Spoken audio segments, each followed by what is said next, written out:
But when you think of the word ambitious, what comes to your mind?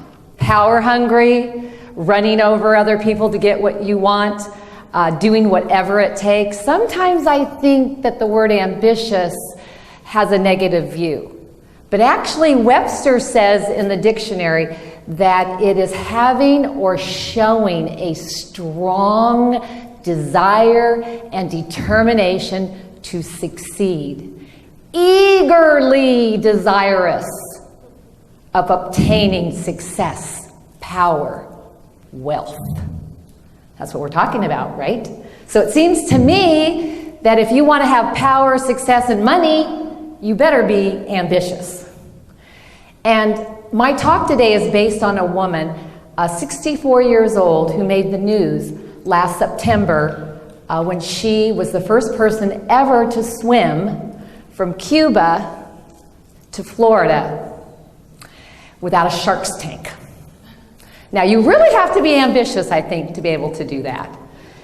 I remember when I heard it first on the news, I was actually sitting at my desk working and listening to the news. I don't watch the news, but I do listen to it every day.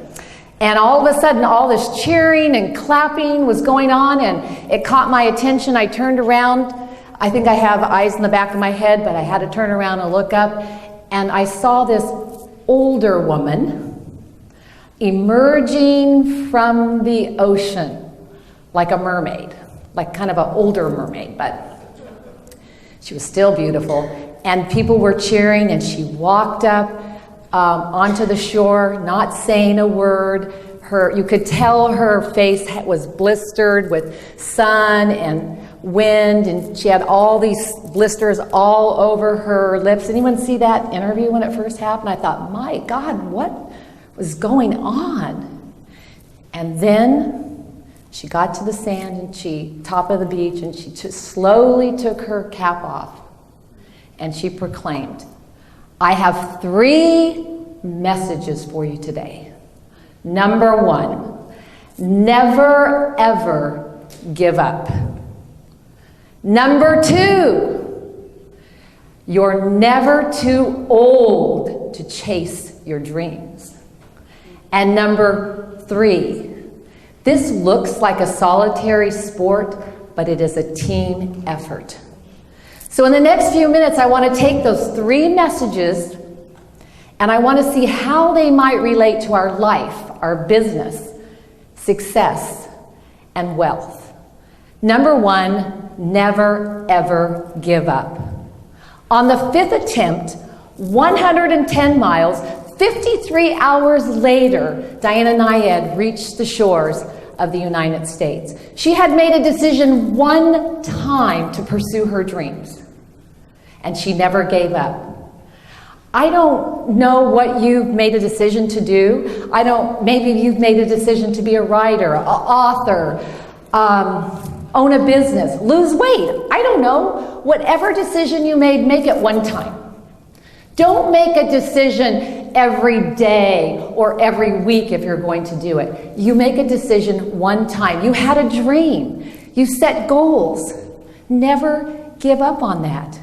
But it's going to have to be that you will have to be ambitious in order to never give up. The synonyms of that word ambitious are actually aspiring, determined, committed, zealous. Diana Nyad had all of those when she made that swim. Number 2, you're never too old to chase your dreams. Hallelujah! Aren't you glad? I've been working since I'm 18 years old. That's all I've ever done. And I've been blessed to accomplish a lot in life. But you know what, ladies, and a few men here? I still have dreams that I want to pursue. There's still things that I want to accomplish. No matter how old I am, I still want to leave a legacy to my children and my grandchildren. So, it doesn't matter. Diana Nyad inspired me so much to think a 64-year-old woman was still pursuing her dreams and she actually accomplished them.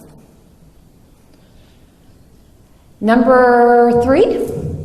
Oh, good, thank you. You're blonde, you get me, all right. Okay. It looked like it was a solitary sport, but it was a team effort. Diana Nyad could not have gotten to the United States without help. In fact, she had 25 people with her, including 2 doctors with her that helped her. She couldn't have done it without a doctor. They were there with her before she reached, and she's the first one to acknowledge that she couldn't have done it by herself. As much as I love Judy Hoberman, as great a woman as she is, she could not have written the Purewell 26 Ways to Crazy Profitability.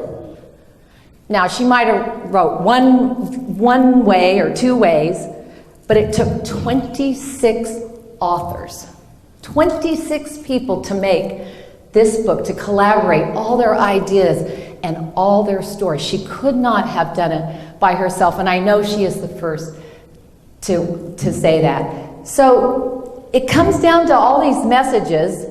I believe that if you're going to be successful, you're going to have this one quality, to be ambitious. And the thing of it is you aren't born being ambitious.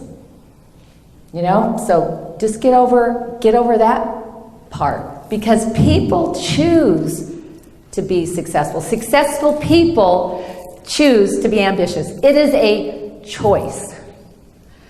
And no one can make you be ambitious.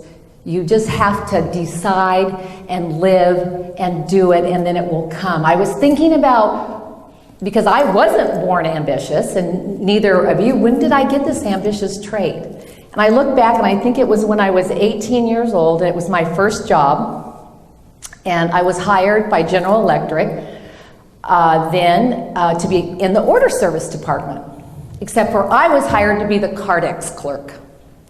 That's going to date myself, but there were no computers, and I had this Cardex clerk, and I had to do everything manually and check all the inventory on it. And I worked for all these people on the order desk, and all these people on the order desk were all men. And I learned my job. I learned it very well. And then I started learning their job.